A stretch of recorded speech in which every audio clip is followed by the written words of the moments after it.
तो यहाँ पे अब आपका दायित्व बन जाता है कि अगर इस तरह की मिस्टेक आपकी ज्यादा है, अगर आप पता कर पाओगे कि कहां ज्यादा है, तो कॉन्सेप्चुअल मिस्टेक बिल्कुल पैटर्न की तरह आपके सामने बार बार आते हैं और एक बार अगर आपने गलती है तो इंपल्स ये कहता है कि आप बार बार उसमें गलतियां कर सकते हैं। हेलो बच्चों, नमस्कार, जय श्री कृष्ण, राधे राधे। कैसे सब? आई होप आप सब अच्छे होंगे, मस्ती से पढ़ाई कर रहे होंगे। I am Amarnath Anand, Anna sir, B Tech from IT Delhi, और स्वागत है आप सभी का इस चैनल पर जिसका नाम है अन्ना अकेडमी कोटा। बच्चों अगर चैनल पर नए हैं तो फटाफट से इस चैनल को सब्सक्राइब कर लीजिए और बेल नोटिफिकेशन भी ऑन कर लीजिए, क्योंकि इस चैनल पे होती है बिल्कुल काम की बात आपके लिए। जो बच्चे जेई का एग्जामिनेशन देने वाले हैं, 2024 में एग्जामिनेशन देने वाले हैं, या आगे चल के 2025 2026 में एग्जामिनेशन देने वाले हैं, उन सारे बच्चों के लिए वीडियो काफी इंपॉर्टेंट होने वाला है। इसलिए इस वीडियो को बिल्कुल लास्ट तक देखें और इसके नोट्स बना ले तो बहुत अच्छा है। और आगे आने वाले समय में जितनी भी बातें बोली जा रही है, इनको अगर आप डे टू डे लाइफ में यूज करेंगे तो मेरा मानना है कि आप बहुत बढ़िया पढ़ाई को नंबर्स में ट्रांसलेट कर सकते हैं, क्योंकि अल्टीमेटली बच्चों के माइंड में ये प्रेशर जरूर रहता है कि ये एग्जामिनेशन में नंबर लाना इज वेरी मच इंपॉर्टेंट। तो आज हम उस चीज पे बात करने वाले हैं कि भाई ऐसे क्या हो जाता है जिसके कारण हम गलतियों के कारण हमारे नंबर्स बड़े कम हो जाते हैं। तो इस वीडियो को देखने के बाद अगर आप इसकी सारी चीजों को फॉलो करते हैं तो मेरा मानना है कि अगर आप 80 नंबर पे भी आज चल रहे हो तो 100 नंबर पे आप आसानी से पहुंच सकते हो। लेकिन उसकी जरूरत होगी कि आपको इसमें एक एक बात पे फोकस करते हुए आगे बढ़ना पड़ेगा। अगर आप 100 से 120 के रेंज में हैं तो आप 130 40 50 तक भी पहुंच सकते हैं, अगर आपने इसको बहुत रिलीजियसली और रिगरसली फॉलो किया एक एक बात को।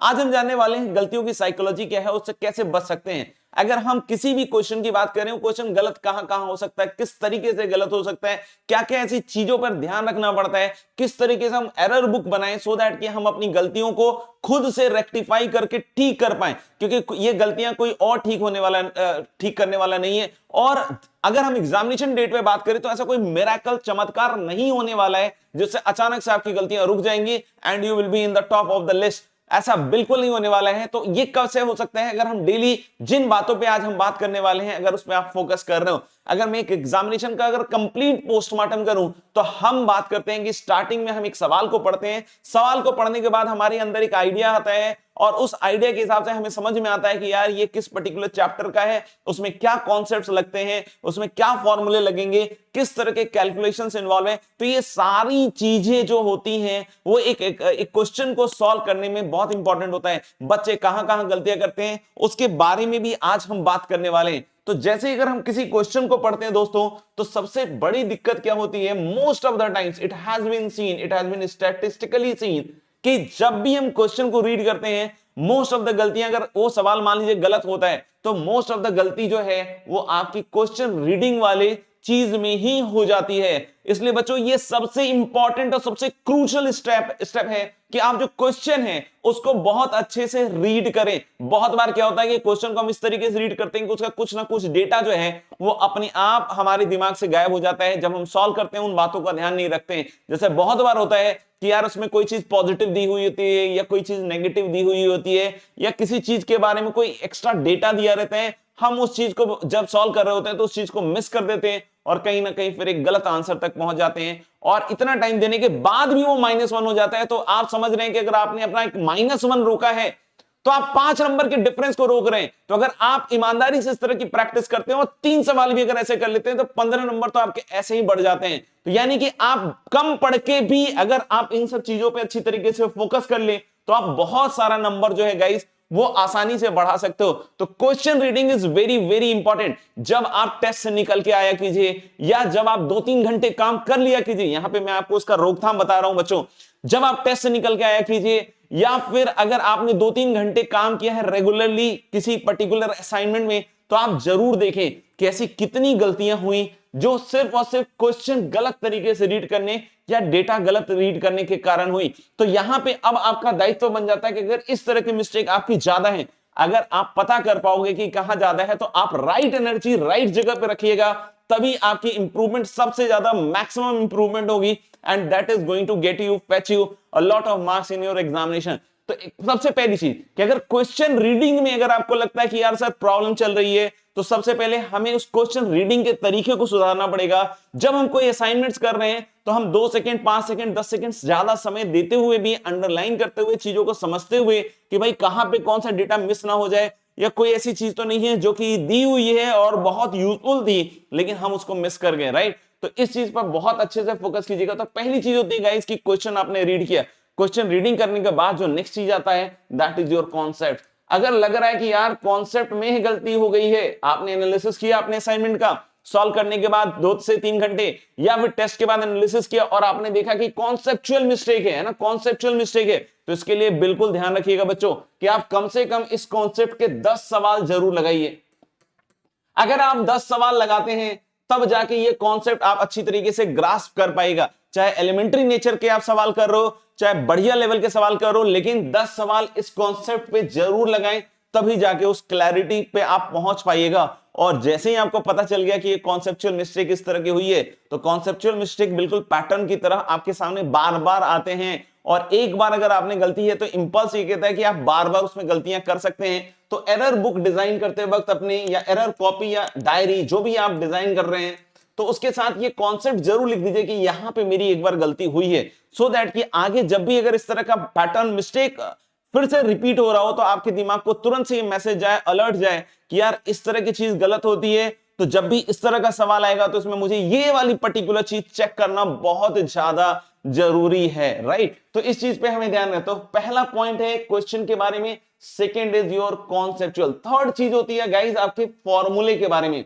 बहुत बार ऐसा देखा गया है कि आपको फॉर्मूला याद था लेकिन फिर भी आपने गलत फॉर्मूला अप्लाई कर दिया, या फिर बहुत बार ऐसा भी होता है कि आपको फॉर्मूला याद ही नहीं था।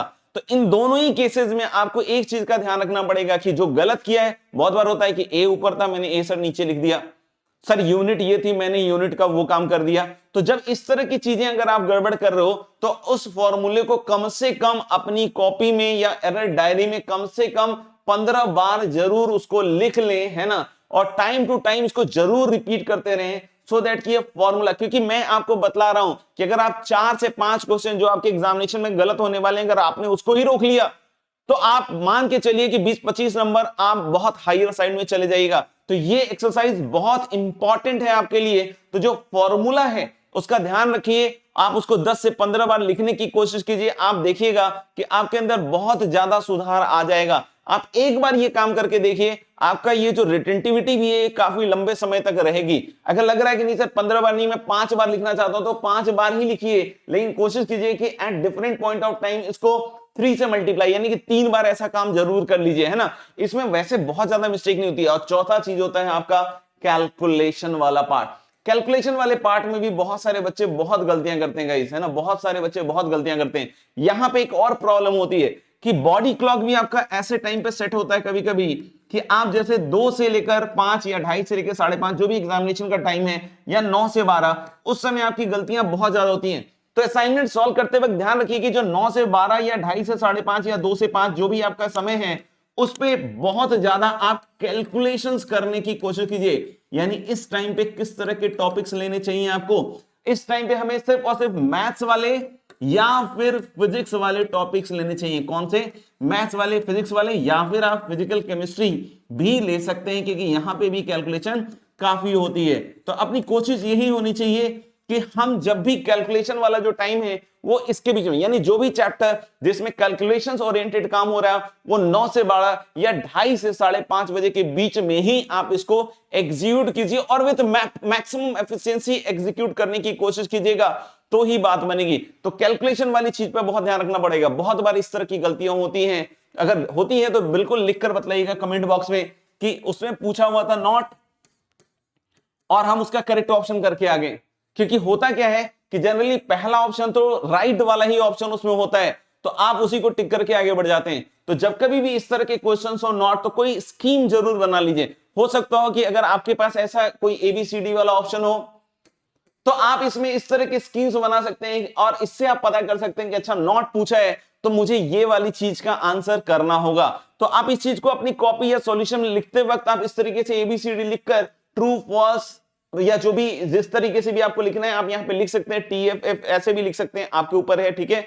और उसके हिसाब से फिर पिक किया कीजिए। तो ये गलती बहुत सारे बच्चों से होती है कि पूछा रहता है नॉट और आप टिक करके आ जाते हो वो चीज जो एक। कभी कभी ऐसी भी गलतियां होती हैं कि क्वेश्चन में आपको पूछा जाता है m² की वैल्यू, और आपने क्वेश्चन में m कैलकुलेट कर लिया और उसी के हिसाब से अपनी आंसर करके आप चले आए, तो ये भी एक बहुत बड़ी गलती है कि आप m का आंसर करके आ चुके हो और आपको क्वेश्चन में क्या पूछ रहा था कि m स्क्वायर की वैल्यू बतलानी है। तो जब कभी भी इस तरह के सवाल हो तो आप ध्यान से उसमें नोटिस किया कीजिए, बार बार अपने दिमाग को अलर्ट भेजा कीजिए कि भाई जब सॉल्व हो जाएगा तो एक बार जरूर मैं चेक करूंगा कि कहां क्या पूछा गया है। ये भी आप अपने इसमें हैबिट में डालिए, क्योंकि छोटी छोटी बातें हैं, ये 2 से 5 सेकंड लेती हैं, लेकिन अगर आपने इसको हैबिट में डाल दिया तो आप वो 4-5 सवाल एक्स्ट्रा जो गलत हो रहे थे आप उसको रोक सकते हैं। तो अपनी हैबिट में इस चीज को आप डालने की कोशिश कीजिए कि आप जब सवाल को सॉल्व कर लें पूरी तरीके से तो जरूर एक बार सवाल के उस हिस्से को जरूर पढ़िए जिसमें क्वेश्चन पूछा गया है। क्या वो नॉट से रिलेटेड तो सवाल नहीं था,